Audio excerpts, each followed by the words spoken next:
Okay. சரி, இப்போ இந்த நீங்கள் ஆபரகாம் தம்பியை சொன்னனால இப்போ அவர் கோலிவுட்டை சுற்றி வலம் வந்த கோடங்கி ஆபரகாமிடம் இந்த பிரச்சனை தொடர்பாக கேட்கும் ஒரு சர்ச்சை போயிட்டே இருக்குது.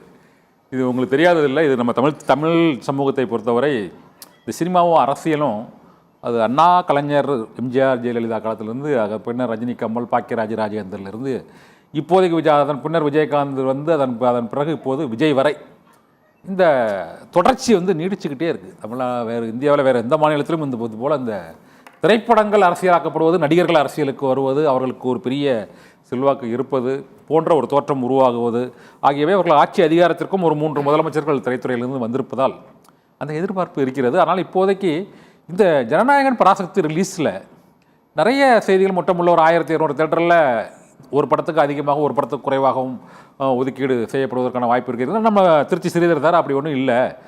நாங்கள் வழக்கமாக தான் திரையரங்குகளை நடிகர்களை பார்த்து கொடுக்கறது இல்லை, அது வெளியிடும் தேதி மற்றும் அது தொடர்பான விநியோகம் தொடர்பாக தான் நாங்கள் ரிலீஸ் செய்கிறோன்னு சொல்கிறார். இப்போ உங்கள் அனுபவத்தில் நீங்கள் கேள்விப்பட்ட விதத்தில் இந்த திரையரங்குகள் உரிமையில் எந்த விதமான பாரபட்சமும் இப்போது இருக்குதா இல்லையா?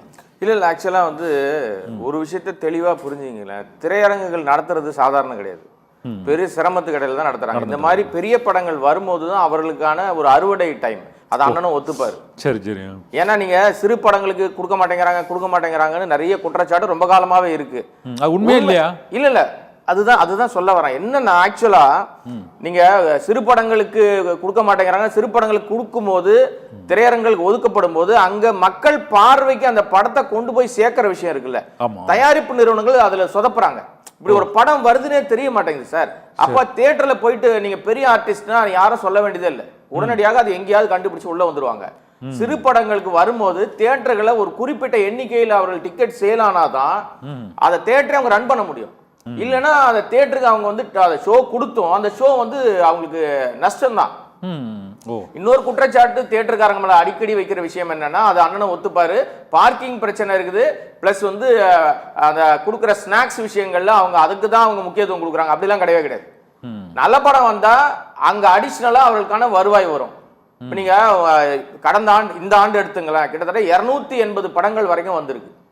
280 படங்கள் இது வரைக்கும் வந்திருக்கிறதா ஒரு தகவல் இருக்கு. அப்ப 280 படங்கள்ல சிங்கிள் டிஜிட் படங்களோ இல்லைன்னா சில ஒரு 10-15 படங்கள் தான் வருவாயை அவர்களுக்கு தேடி கொடுத்துருக்கோம்.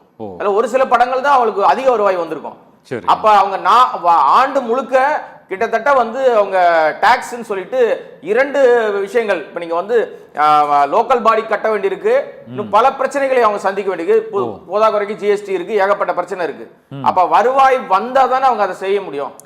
இந்த மாதிரி படங்கள் வருதுன்னு வச்சுங்களேன், ஒரு பராசக்தி வருது, ஜனநாயகன் வருது, இல்ல பெரிய ஆர்டிஸ்ட் ரஜினிகாந்த் படம் வருது, கமல் சார் படம் வருது, சூர்யா படம், அஜித் படம் வருதுன்னா அப்ப மக்கள் எப்படியாவது அந்த தியேட்டருக்குள்ள போயிடணும், அதை நம்ம படம் பார்த்துடணும்னு ஆர்வத்தோட போவாங்க. அப்ப டிக்கெட் சேல்ஸ் அதிகமா இருக்கும், பார்க்கிங் அதிகமா இருக்கும். அப்ப நிறைய அங்க ஸ்நாக்ஸ் நிறைய போகும்.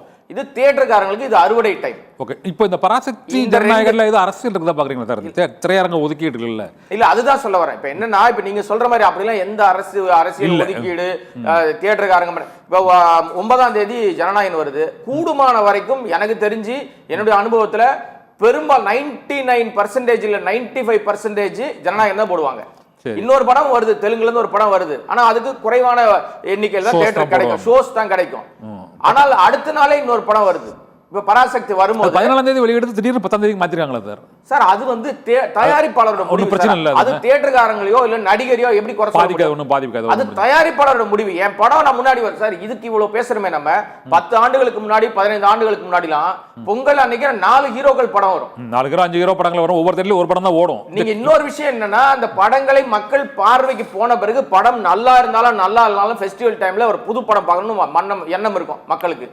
இன்னைக்கு என்ன எப்படி மாறி போச்சுன்னா, சோசியல் மீடியாவுடைய தாக்கம் அதிகமான உடனே எனக்கு என் தலைவர் படம் தான் பெருசா இருக்கணும், இந்த படம் அப்படி இருக்கணும், மட்டம் தட்டுகிற வேலையும் தேவையில்லாத சர்ச்சை கருத்துக்களும் தான் சோசியல் மீடியா வருதே தவிர ஆரோக்கியமான விவாதம் எங்கேயுமே இல்ல. இந்த சர்ச்சை கருத்துக்கிறதுனால தான் வர அந்த விவாதமே நம்ம வச்சிருக்குது. அதனாலதான் என்னன்னா, இது ஜனநாயகன் விஜய்க்கு இது கடைசி படம் 2026 தேர்தலுக்கு முன்பு வரக்கூடிய கடைசி படம் நான் ஒத்துக்கல சார். சரி, இல்ல, அண்ணன் அது ஒத்துக்க அப்புறம் மாட்டாரு. இல்ல இல்ல அது அப்புறம் பேசலாம். இப்போ உள்ள சூழ்நிலையில இது கடைசி ஒரு படம். நிமிஷம். அதாவது இது வந்து அவர் விஜய்க்கு கடைசி படம் இல்லை. ஓகே பாத்தீங்களா? Okay right.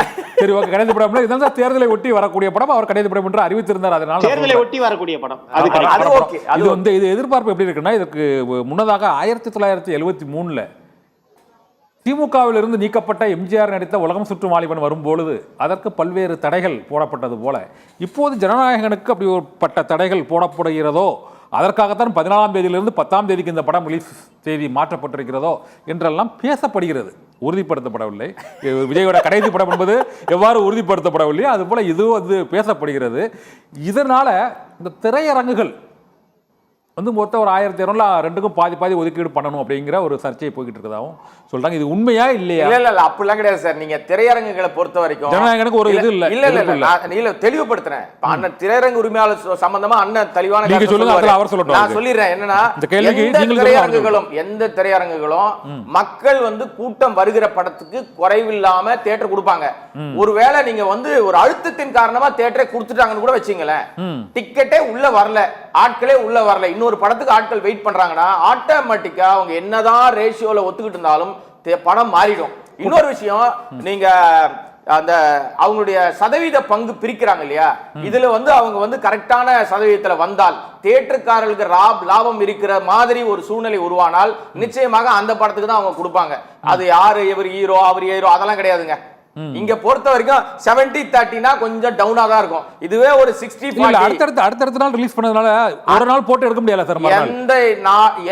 ஒரே நாள் வந்தாலும் முதல் நாள் கண்டிப்பா விஜய் படத்தை கூட்டம் இருக்க தான் போகுது, மறுநாள் அந்த கூட்டம் இருக்க தான் போகுது. இல்லாம ஒரு நாள்லயே பாதிப்பும் வர போறது இல்ல சார். தயாரிப்பாளர்கள் தியேட்டர்காரங்கிட்ட இருந்து எனக்கு இவ்வளவு பர்சன்டேஜ் நீங்க கொடுக்கணும் அப்படின்னு அங்கதான் அழுத்தம் வரும், அங்கதான் பிரச்சனை வரும். அதுக்கு அரசியல் அழுத்தம் எப்படி சொல்ல முடியும்?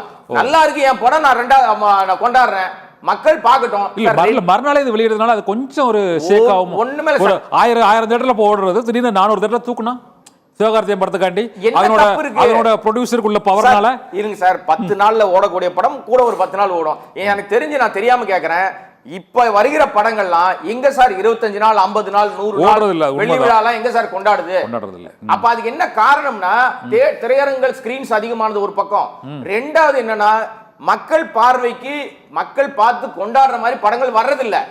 வெறும் அரசியல் அழுத்தம், ஒரு பிரச்சனை, எனக்கு தெரிஞ்சு பாலிடிக்ஸ் அப்படி இல்ல.